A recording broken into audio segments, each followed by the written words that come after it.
Саламатсыздарбы? Мен аты жөнүм Такабаева Улдуз, Кара Суу базарында эмгектенем. Биз урматтуу президентибиз Садыр Нуркожоевичке жана УКМКнын төрагасы Камчыбек Кыдыршаевичке кайрылуу жасап, жалпы ошо Кара Суу базарында Европейский бирде Матмусаев Металл деген жаранга таандык базардын жалпы соодагерлери келип отурабыз, жабырлануучу соодагерлер келип отурабыз. Биз ушул жердеги Матмусаев Металлга караштуу чакан базардан бардыгыбыз контейнер алганбыз. Ошол контейнерибизди алдырып жабырлануучу болуп келип отурабыз. Сизге кайрылып атабыз, урматтуу президент, урматтуу Камчыбек Кыдыршаевич. Бизден ушу көйгөйлөрүбүздү чечип берсеңиздер. Биз ушул жерден контейнер алып, 10 жылдын ичинде кайра контейнерибизди тарттырып жибердик. Ошол 10 жылдын ичинде бизден контейнерлерди чыгарып кеткиле, жер биздики. Биз бул жерге чоң бир торговый центр салабыз деп бизге түрлүү шылтоолорду айтып келип, анан кийин ар бирибизден 10 миң алдынан 12 миң доллар, аркасына 8 миң долларга чейин акча талап кылып алган. Ошол эле көрүнүш кайра 6 жыл 7 жылдан кийин кайталанып, дагы да акча алган, акча бербегендердин контейнерин тартып алып койгон.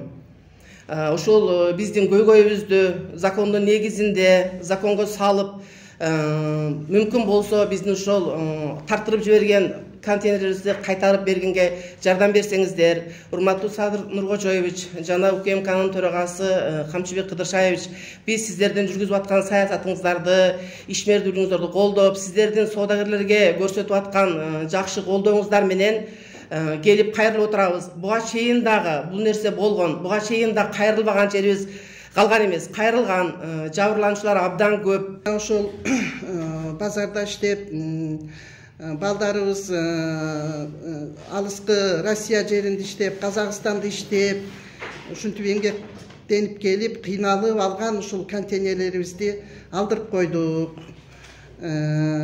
Эгерде бошотпосоңор, жер меники, контейнер темир гана силердики, бошоткула деп бизди коркутуп, үркүтүп, бир адвокат менен келет, жалда мына адвокатым сотко беремин деп келип, ушинтип атып акыры биздин контейнерлерибизди тартып алган. Күйөө балдарына, кыздарына, өзүнүн жакындарына оформление кылып коюп, бизди чыгарып ийген. Эми ушул бийликтин мына эл үчүн иштеп, биздей соодагерлердин колдоп атканына карап, урматтуу президентибиз Садыр Нуркожоевич, УКМКнын төрагасы Камчыбек Кыдыршаевич, сиздерге кайрылып жатабыз. Жамила, мен дагы ушул эжелердин эле көйгөйдө. Мен 2001 жылы алганмын. 2012 жылы ар бирибиздин аягы 12 миң, аркасы 8 миңден доллардан акча жыйып, кайрадан эле өзү 18 жылдан баштап тартып алды. Азыр ушул мезгилде ушул 30-27 контейнердин ар биринен 800 доллардан эсептегиле, ушу 27 контейнерди 800 доллардан аренда айына алып атат. Урматтуу президент жана Камчыбек Кыдыршаевич кимди караш керек? Мына ошого зөкүрлөрдү караш керек. Ушу бизге окшогон бейбечара элдерге тарттырып берген контейнерлерибиздин атынан акчаны ушулар жеп атат. Айына ушу 30 миң доллардан айына акчаны ушулар жеп атышат. Бекер мээнет кылбай тапкан акчалар ушулар. Биздин ушунча 30 адамдын канча бала бакырасы бар, бейбачаралардын немесин жеп, акырында мынанда биз отурабыз, контейнерлерибизди тарттырып коюп. Ушу бизге дагы 2012 жылы ошол 8 миң, 12 миң доллар бергенбиз. Сиздерге документ алып берген, ооба. 12 жылы, мисалы үчүн 12 жылы менен 8 миң доллар алган. 10 жылга деген. Анан кийин документти 6 эле жылга берген. Мен ошол документ договорлорум бар. Керектүү немелерге көрсөтөмүн. Анан 8 миң доллардан алып туруп айтканда, ушул боюнча эми тура бересиңер, мен кайра силерден акча сурабаймын, базар бүткүчө тура бересиңер деп карганган дагы. 18 жылы кайра бүттү, 18 жылга чейин договорду берип туруп эле, анан кийин 12ден 18ге чейин берип туруп, 18 жылы кайтып мага через почта уведомление жөнөтүп атпайбы? 18-жыл срогуң бүттү, контейнериңи эми алып чыгып кет. Темир сеники, жер меники деди. Биздин барбаган жер райондук соттун ар бир сотуна мынакей документтерибиз турат. Областтык сот, жогорку сот, депутаттар чыгарган, жогорку немедеги депутаттар келген. Ошолор бардыгы биздин немебизге чыгарбады да, бардыгы эле Жомарт Мусаевдин берген пулу менен эле жок болуп кетип атты. Биз жыйынтыгында жер сеники аныкы дейт. Ошол жер бизге азыр ошо жер чындыгында ошол бул өмүр бою мындай жер болбой 49 жылга эле арендага болот да. Ошо териштирип берсе да бул Матмусаевдин жерин чындап эле ошонуку биздин акыбызга эч ким неме кылбады да. Ал сиздерге документин көрсөттү, бул жер меники, мына документ меники. Аны бизге көрсөткөн жок, анын адвокаты бар. Ошол адвокат эле сүйлөйт, бизге андай нерселерин көрсөтпөйт дагы. Сотторго барат, райондук сот, областтык сот, жогорку соттордун бардыгы эле Жомарт Мусаевге чыгарып кое берет. Эми азыр неме кимде акча көп болсо ошонукуна чыгарып кое берет экен да. Ошентип биз мисалы үчүн биздикин зөкүрлөрдө эле болуп эле тартып алган да, жөн эле акчаны алган ито бардыгынан ар биринен алган. Ошо 12 миң, 8 миң, 10 миң доллардан бардыгыбыздан алган. Иә. Иштебейбиз азыр ушу. Иә. Ооба, бардын контейнерлердин чыгарып бергенди, чыгарып өзү нотариуска алып барып зордуктап, коркутуп эле өткөзүп алган, өзүнө купли-продажа кылып өткөзүп алган. Abdullaeva Aminaxon 2001-yilda shu yerdan konteyner sotib olganmiz. Shuni oralig'ida 2006-yilga cheyin bozorga naloglarni, patenlarni hamma yo'lda to'lab, yer haqlarini to'lab kelganmiz. 2006-yildan keyin bitta Matmusayev keldi. Yer meniki, endi bundan beri menga to'laysizlar dedi. Biz u bilan dogovor tuzib, yer haqlarini hamma yo'g'ini berib turdik. Bu odam 2009-yilga kelib $500 menga addeni padarki qatorida berishasan dedi. Keyin biz $500 majbur bo'lib berdik. 10-yilga kelganda $1000 berasizlar dedi.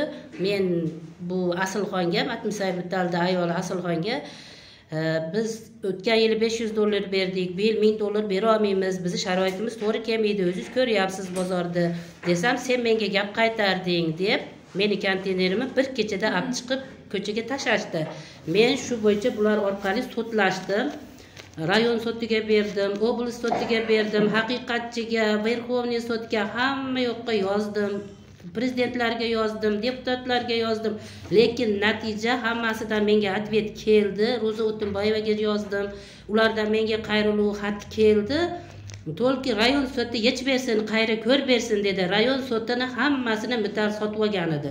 Rayon soti bizni hech qachon uqqan ham yo'q, biz to'g'rimizga yechgan ham yo'q. Hammasiga mital pulni berib bu Matmusayev sotib oldi. Bu rayon sotlari keyin bularga yechim chiqarib berdi.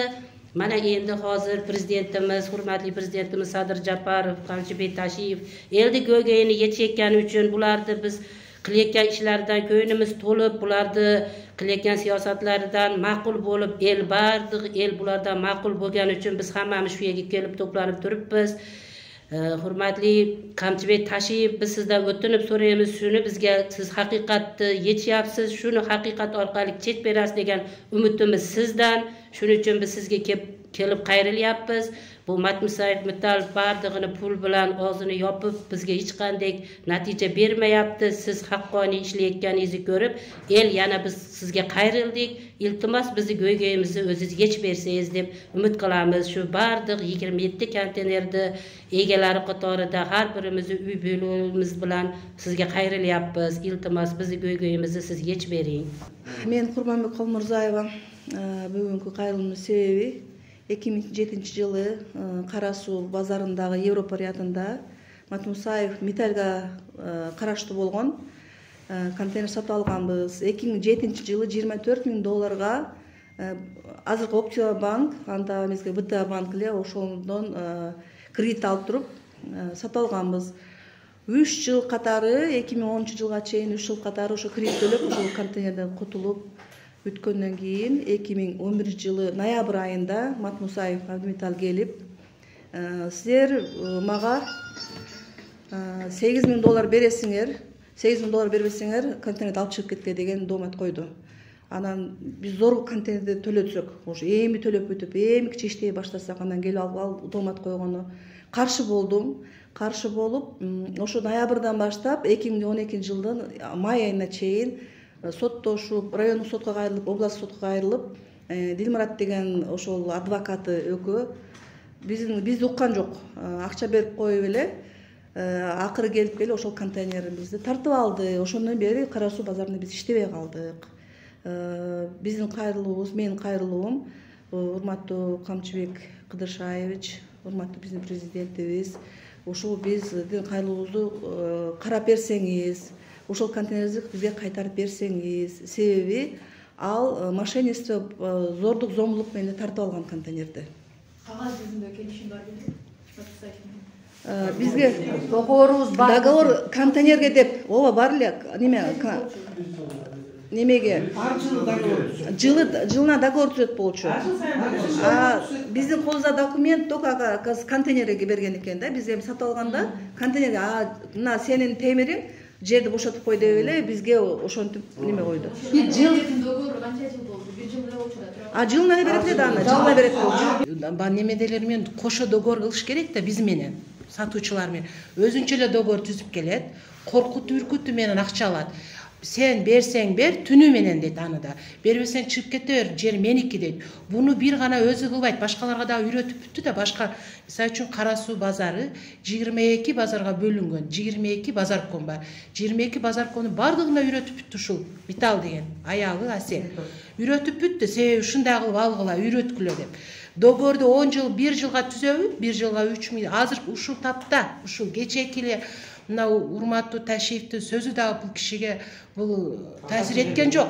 Мына кечээки эле аялга айтыптыр, 3-4 аялга $800 айына бересиңер, эмесе чыгып кеткиле дептир. Сөзү мага таасир эткен жок дептир. Башка базаркомдор бардыгы чыгып айтты. 50% арзандаттым, 50% түшүрдүм деп бардыгы чыгып өздөрүнүн сөзүн айтышты. А бул киши айткан жок, даже буга реакция жүргөн дагы жок да, колуңа не келет дегенде кылып, элдин бардыгын кыйнаган.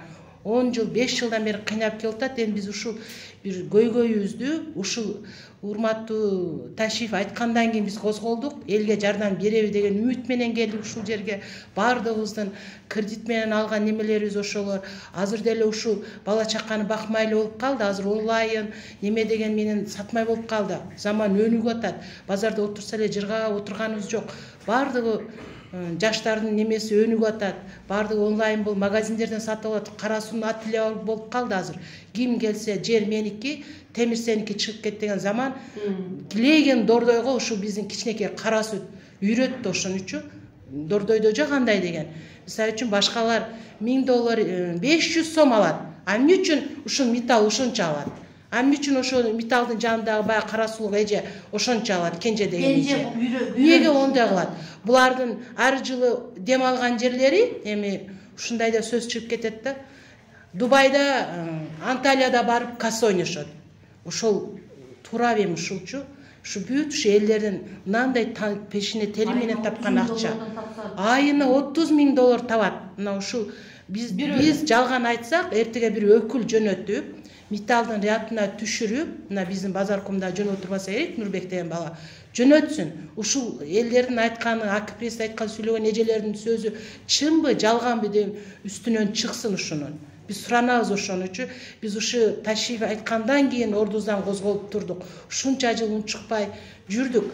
Унчукпаганын себеби биз жең алган жокпуз. Ушунча документ топтоп дагы немебизден чыккан жок. Себеби эч ким унчуккан жок. Мына карапайым элге, бизге окшогон адамдарга кичине күн чыккан үчүн кичине жардам берип калар үмүтүбүз бар деп кайра ушу Ташиевдин сөзүнө ынанып келдик. Ошол биздин сүйлөгөн сөзүбүз. Бизге договор берген. Договор бергенде договорда 4 пункт, 5 пункт буламы? Анан ошону битте пунктиге өзүгө тууруулаштырып алып туруп, келип, masalan, мендан 3 ай жер хакыны алмастан, жер хакы берсем, анан берас деп кетип туруп, 3 айдан кийин жер хакы бермеди деп туруп шылтоо менен чыгарып берипти. Буларды шылтоо жүдө көп. Буларды Дилмурат деген адвокат өтө кыйын бола. Элди Понне элге зыян келтирип жүрүптү халас. Булар masalan mana келип текширсе хамы yoda кыса көрөдү. Mana колубузда договорларыбыз, шылтоосу жүдө көп. Шуның үчүн биз Ташиевке кайрылыппыз. Договорду сиздерге берип атканда сиздер таанышасыздарбы? Мен наполнесин Ооба. мындай дегенingizге карабай. Жок, договорду өздөрү түзөт. договорду булар өз алдынча түзүшөт. Ошо мал Бир эки адам чакырбайт, турабы? Мына мен договорду мындай кылып түзүп атам. Силерге да ушул договорду нанабы? Силер ушул мындай нанасыңар ушуларды, турабы дебейт. Өзүнүн кызыкчылыгы аркылуу, өзүнүн кызыкчылыгына карап туруп түзөт дагы, мынага кол кой дейт. Анан эми биз онун ичинде немелерибиз бар да, чыга албайбыз. Бир гана ушул Кара Суудагы ушуну баса белгилейт.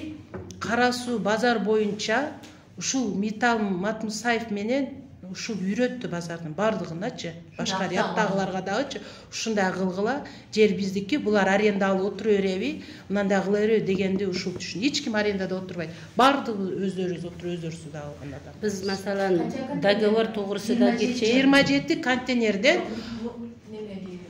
Матмусаев 27 контейнерди бардыгын өзүнө өткөрүп алды. Бул Ана мындай да, бул кишинин кулугу контейнерди бир малда өзүнө өткөрүп албайт. Ар жылы 3төн 4төн адам чакырат, контейнериңди алып ал. Эмесе мен сага неме договор канча бересиң, эмесе мага өтөсүң деп туруп, секин 3 бир жылда 3 контейнер, кийинки жыл 3 контейнер ошентип өткөрөт. Себеби кайрамында бир жылда 27 контейнерди өткөргөн эмес. Жылына ушинтип өткөрөт. А башканы да ушинтип үйрөтөт. Башка биз азазан токтоп чыгарат. Ошондой кылып чыгарып үйрөттү да башка рядка дагычы. Алганда Матмусаев жок экен эле. Документи бар, бирок Баяман алып койгон экен да. Матмусаевдин айткан сөзү менен айтып атам да. Бул жер меники эле, Баяман ана мага пистолет такап туруп алып койгон деп. Баяман өлгөндөн кийин чыгып атпайбы? 2006-жылы 2006-жылы Баяман өлдү. Бул ошо 2006-жылы чыкты кайрадан. Баяман өлөр менен чыкты келди. Менен ушинтип Баяман алып койгон эле. Бул жер меники эле. Бул жерге мен контейнер коюп сата албай калдым. Баяман алып силерге сатты. Ошон үчүн мен сатышым керек эле. Бул менин жерим эле. Давай контейнериңерди чыгарып кеткиле деп анан Biz Баяманга биринчи алганда $1,5 миң алганбыз. Бул $1,5 миң 3 комнат үй алганмын. Şu үй менен барабар эле болчу да, $1,5 миң контейнер алганмын, $1,5 үй алганмын. Şu бир үйдүн эле пулун элестете берди, ошо малды эми ошондой эле да 2001-жылы ошондой эле немениси. Азыр эми $1,5 миң дегениңер менен ошондой эле да. Анан кийин жер меники ушинтип чыгып кеткиле дей бергенден анан 2008-жылдан баштап биринчи бул жактыкын чыгарган 2010-жылы бунукун чыгарды. 12-жылы мунукун чыгарды. Анан биз болсо булардыкын чыгаргандан кийин коркушу 8 миң десе 8 миң, 10 миң десе 10 миң, $12 миң десе $12 миң акча бердик. Бергенде убадасын алдык. Бизге мага мисалы үчүн 6 жылга договор берген ошо 12-ден 18-жылга чейинчи. Анан айтканбыз, ошондо лично мен өзүм айткам, Митал, бул эртең эле бул $10 миң, $12 миң 1-2 жылда эле түгөнөт да, анан дагы кайтып келбейсиңби десек, карганган ошондо акыретке чейин турат, акыретте деп айткан. Мен ушу Onu бербей атпайбы? Письмени бербей атпайбы? Баяман дагы силерден ошентип акча алып жүргөн болчу? Жок, ошо контейнерди сатып алганыбызда эле пул бергенбиз. Анан жер акы эле берчү элек, патент берчү элек. Договор погода жасайбы, пул төлөйбү. Только 626 сомдон жер акы төлөгөнбүз. Патент төлөгөнбүз. Баямандын эмесиндечи. İkinci etajlı koyu ekende $5 миң dava geldi. Onda bir ikinci etajlı koyu vergende $5 миң berganmiz. Ana birinci etajda $1,5 mиң dava gelmez. Şu 12-жылы ошентип Матмусаев өз сөз берген да.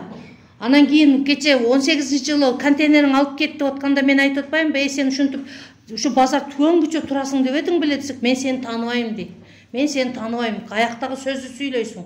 Мен сенен пул алдымбы дейт. Сен айткандай да биз берген пулубузду доказать эте албайбыз. Бирок ошол мен через бирөө бергенмин, ал бар.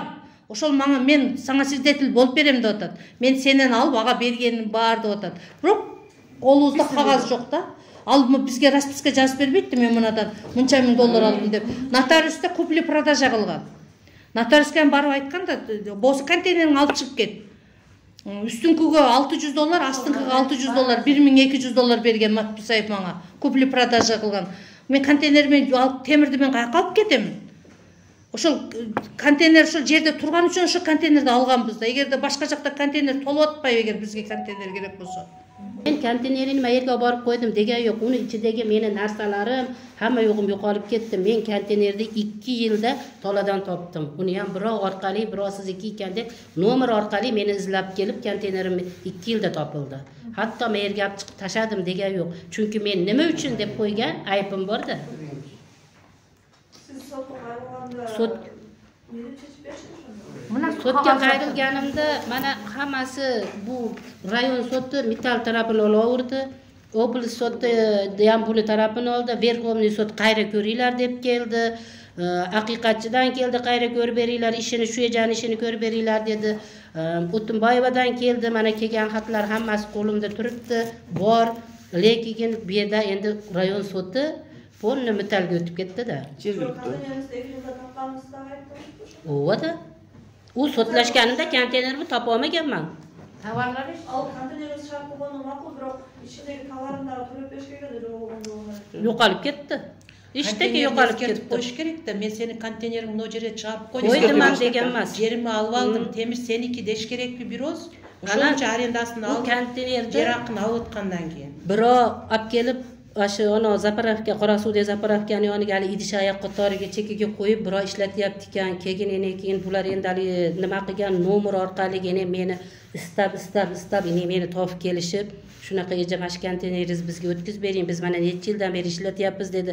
Men hech qanaqa konteynerimni hech kimga bermayman, men o'zim tirikchilik qiladigan narsam bu desam, bu odam mana bunaqa nimalar qilib yasatib endi konteynerni o'ziga loyihalashtirib olgan ekan. Keyin majbur lekin men berganman konteynerimni. Uni mita berib qo'yibdi. Metal olib chiqib shu lugarga tashlab yuborganda